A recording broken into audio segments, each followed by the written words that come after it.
Selamat malam kepada kita semua, selamat malam kepada anak-anakku sekolah minggu di rumah. Bapak, Ibu, Saudara-saudara, kita percaya bahwa malam hari ini kita boleh dipertemukan dalam suasana penuh kasih. Dan sekalipun kita dalam suasana yang mungkin agak sulit bagi kita, tetapi tidak ada yang mustahil bagi Tuhan. Semua itu karena ada Tuhan yang bersama dengan kita. Dan sebagaimana biasanya dalam lentera malam kita kembali dipertemukan dengan suasana penuh kasih dari gedung gereja Jemaat Rantepao. Tuhan senantiasa bersama dengan kita, dan malam hari ini kita akan memuji memuliakan Tuhan, juga mendengarkan firman Tuhan. Mari Bapak, Ibu, Saudara-saudara, kita siapkan hati dan pikiran kita sehingga semuanya berjalan dalam tuntunan dan kasih sayang Tuhan.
Selamat malam dan salam sehat.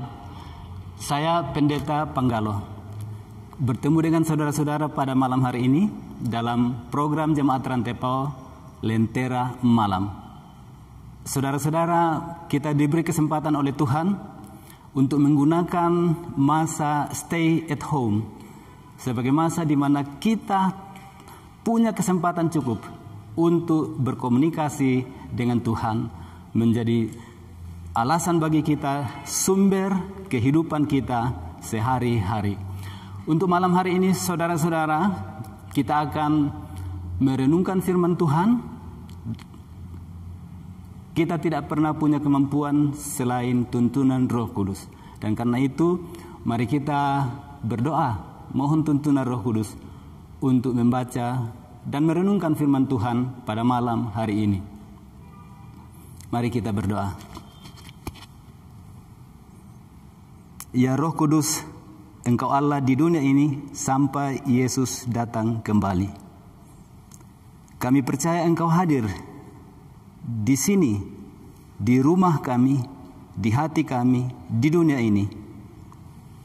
Engkaulah yang membuat kami mampu berkomunikasi dengan Bapa, dengan Yesus Juru Selamat, dan juga dengan sesama kami. saat ini Engkau membangkitkan semangat kami, keingintahuan kami untuk membaca dan merenungkan firman, bahwa Engkau, Roh Kudus, berdoa untuk kami. Dalam nama Yesus kami berdoa. Amin. Nah, saudara-saudara mungkin belum pernah mendengar ataukah pernah mendengar bahwa sesungguhnya yang serius berdoa untuk kita, lebih serius dan lebih mengetahuinya bukan kita, melainkan Roh Kudus sendiri. Dan karena itu dalam Lentera Malam ini, saudara-saudara, saya akan mengajak kita untuk membaca Roma pasal 8. Saya bacakan ayat 26 sampai ayat 28. Roma pasal 8 ayat 26 sampai 28. Demikian firman Tuhan. Demikian juga Roh membantu kita dalam kelemahan kita. Sebab kita tidak tahu bagaimana sebenarnya harus berdoa. Tetapi Roh sendiri berdoa untuk kita kepada Allah dengan keluhan-keluhan yang tidak terucapkan. Dan Allah yang menyelidiki hati nurani mengetahui maksud Roh itu, yaitu bahwa Ia sesuai dengan kehendak Allah berdoa untuk orang-orang kudus. Kita tahu sekarang bahwa Allah turut bekerja dalam segala sesuatu untuk mendatangkan kebaikan bagi mereka yang mengasihi Dia, yaitu bagi mereka yang terpanggil sesuai dengan rencana Allah. Amin. Saudara-saudara, demikianlah bacaan kita pada malam hari ini. Bacaan Lentera Malam, Roh berdoa untuk kita. Boleh saudara semua ucapkan, Roh berdoa untuk saya.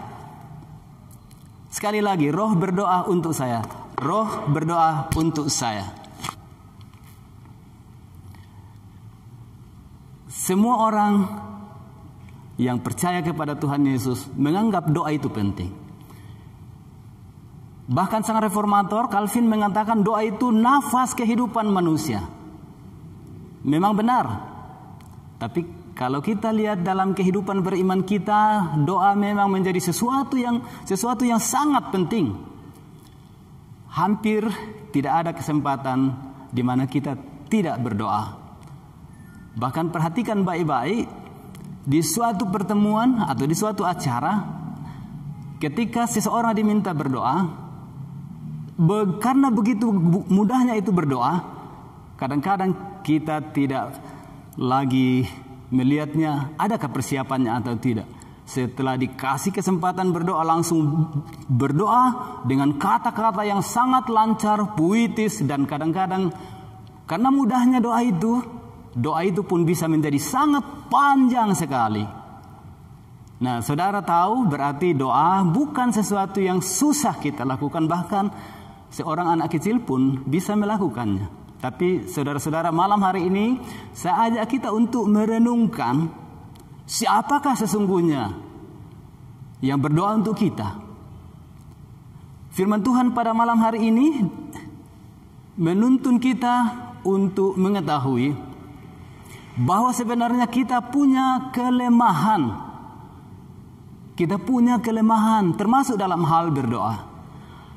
Ayat 26 tadi mengatakan, sebab kita tidak tahu bagaimana seharusnya kita berdoa. Itu jelas. Sebab kita tidak tahu bagaimana seharusnya kita berdoa. Nah, saudara-saudara, ada 3 masalah dalam hal berdoa. Saya kasih lihat beberapa contoh dari Alkitab. Karena kita tidak bisa berbicara tentang doa di luar dari Alkitab itu sendiri. Yang pertama, Ingatkah ketika rasul-rasul itu berkata kepada Yesus, "Guru, ajarlah kami berdoa." Dan Yesus mengajar mereka.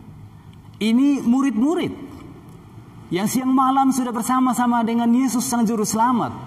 Tapi saudara-saudara masih bicara minta kepada Yesus, "Guru, ajarlah kami berdoa." Ada apa dengan doa? Mengapa murid-murid itu begitu hebatnya sudah lama bersama Yesus masih bicara, "Ajarlah kami berdoa"? Dan ini sesuatu yang sangat serius. Untuk berdoa kita perlu diajar oleh Yesus. Yang kedua, ingatkah bagaimana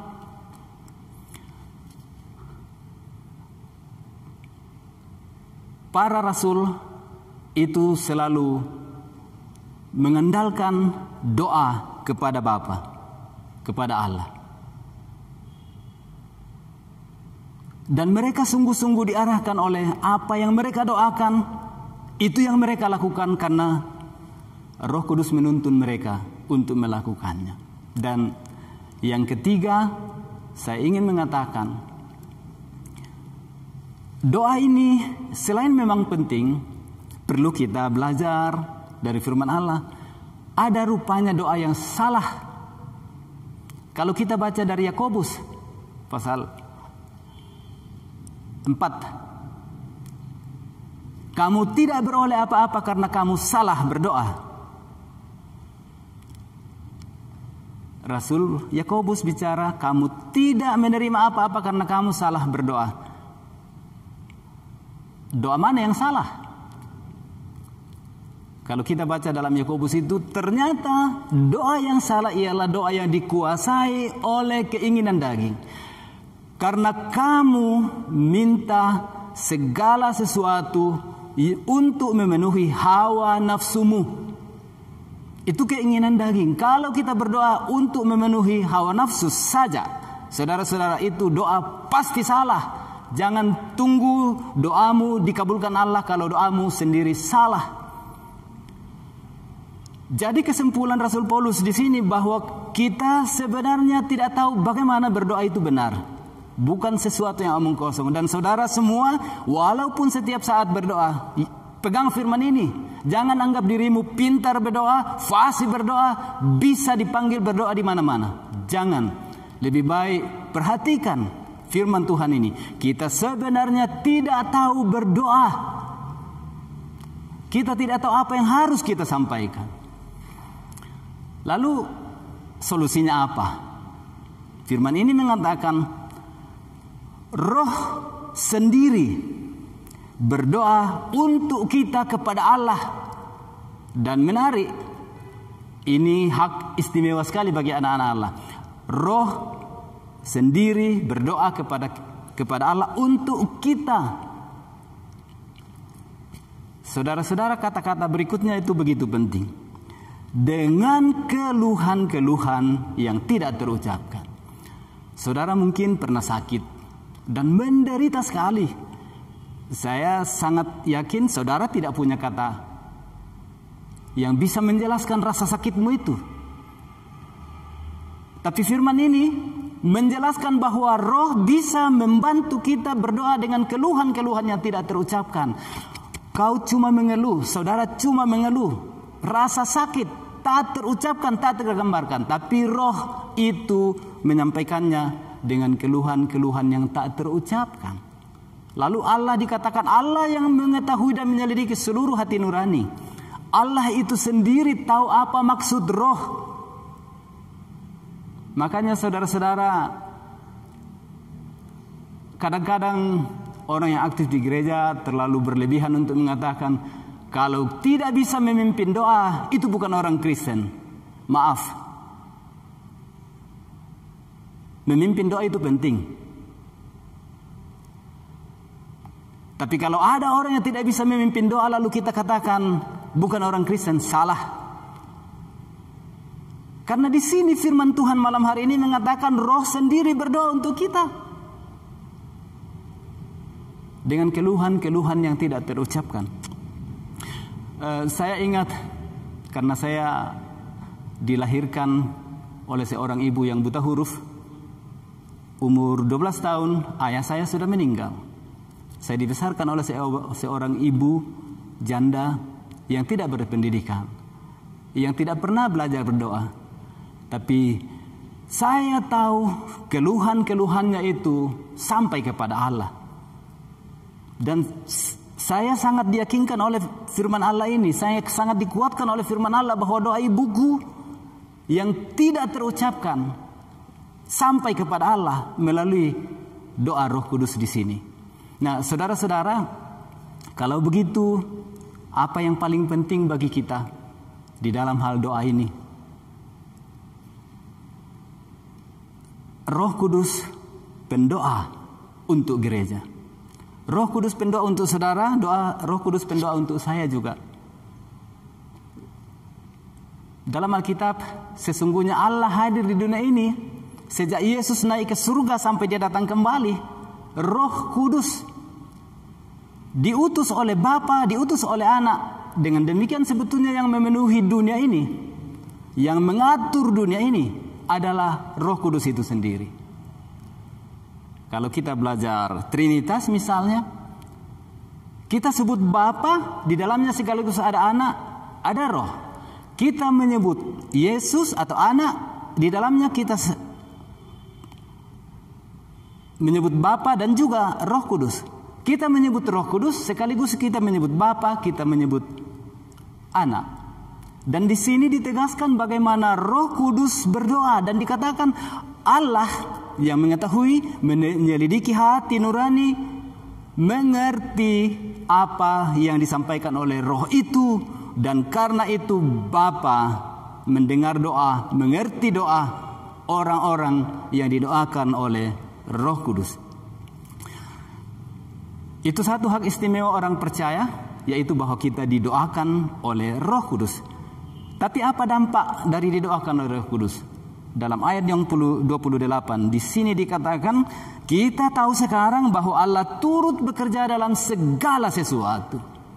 Ini ayat yang paling disukai banyak orang. Allah turut bekerja di dalam segala sesuatu. Makanya saudara-saudara, salah satu hal yang perlu kita nikmati hidup sebagai orang percaya ialah jalanilah kehidupan, terima segala sesuatu yang terjadi dalam terang iman kepada Allah. Allah turut bekerja di dalam segala sesuatu. Makanya saudara-saudara, agak kaget saya ketika ada seorang hamba Tuhan yang seolah-olah tidak menerima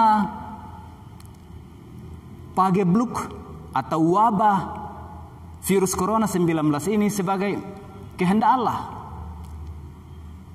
Saya ingin mengatakan melalui masa sulit pagebluk virus corona 19 ini, Allah turut bekerja. Saudara percaya? Sekali lagi saya tanya, saudara percaya? Amin. Saudara-saudara, kalau saudara percaya Allah turut bekerja dalam pagebluk virus corona 19 ini, saudara dapat apa? Menurut ayat ini, Allah turut bekerja di dalam segala sesuatu di dalam masa ini untuk mendatangkan kebaikan bagi orang-orang yang mengasihi Allah. Saudara mengasihi Allah, saya mengasihi Allah, kita semua mengasihi Allah. Allah turut bekerja untuk mendatangkan kebaikan bagi kita. Kalau saya tanya sekarang, atau coba tanya saudara di dalam rumah, keluarga dalam rumah, kira-kira apa yang baik yang Allah turut bekerja melalui masa stay at home ini? Bisa saudara sebutkan? Kebaikan apa yang Allah kerjakan bagimu sebagai orang yang percaya bahwa Allah turut bekerja dalam segala sesuatu?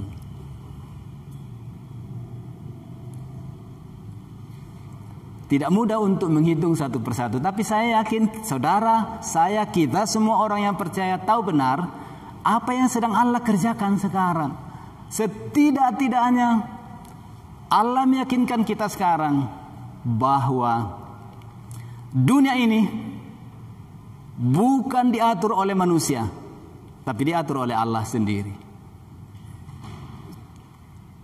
Siapa yang menghendaki pagebluk virus corona 19 ini? Tidak ada. Semuanya terjadi begitu tiba-tiba. Dari negara yang paling tertinggal sampai negara yang paling hebat. Biasa kita sebut Amerika Serikat itu adalah negara maha kuasa, adik kuasa, lebih berkuasa dari semua negara lain. Kita tahu itu. Tapi dia juga tidak berdaya. Malah kalau dihitung dari jumlah kematian, Amerika yang paling banyak mati karena virus ini. Kita berduka semuanya. Dari negara maju sampai negara yang sangat tertinggal menyerah terhadap virus ini. Tapi saudara-saudara, saya bayangkan bahwa Allah sedang melahirbarukan alam ini. Allah sedang melahirbarukan dunia ini. Allah sedang melahirbarukan kita semuanya untuk bertobat. Kalau bisa baca ayat 1 sampai ayat yang ke-17 dari Roma pasal 8, di situ jelas-jelas bahwa ada keinginan daging dan ada keinginan roh, dan orang yang dikuasai oleh keinginan daging itu taat kepada dosa, tapi orang yang hidup oleh roh itu adalah anak-anak Allah. Dan kita adalah anak-anak Allah yang diberi kuasa untuk percaya kepada janjinya. Dan saudara perhatikan baik-baik di sini, janji untuk kita, dan itulah yang menjadi penting bagi kita didoakan oleh Roh Kudus, ialah bahwa kemuliaannya akan datang. Tidak bisa kita bandingkan dengan kejenuhan tinggal di rumah sekarang, dengan kesulitan yang timbul karena wabah ini, tidak bisa dibanding. Luar biasa janji Allah pada masa yang akan datang. Dan disitulah kita bisa melihat bahwa kita orang yang percaya kepada Tuhan Yesus Kristus, yang didoakan oleh Roh Kudus, dan kita juga rajin berdoa. Jadi dengan demikian doa kita dan doa Roh Kudus menyatu sampai kepada Allah. Tidak harus sempurna doa kita, karena memang tidak ada doa yang sempurna, tapi kita berdoa, Roh Kudus berdoa sampai kepada Allah. Dia turut bekerja di dalam segala sesuatu untuk mendatangkan kebaikan bagi orang-orang yang mengasihi Dia, dan orang itu adalah saudara dan saya. Amin.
Tiap hari ku berhutang pada kasih abadi. Rantailah hatiku curang dengan rahmat tak henti. Ku diberikan pencobaan, meninggalkan kasih-Mu. Inilah hatiku Tuhan, meteraikan bagi-Mu,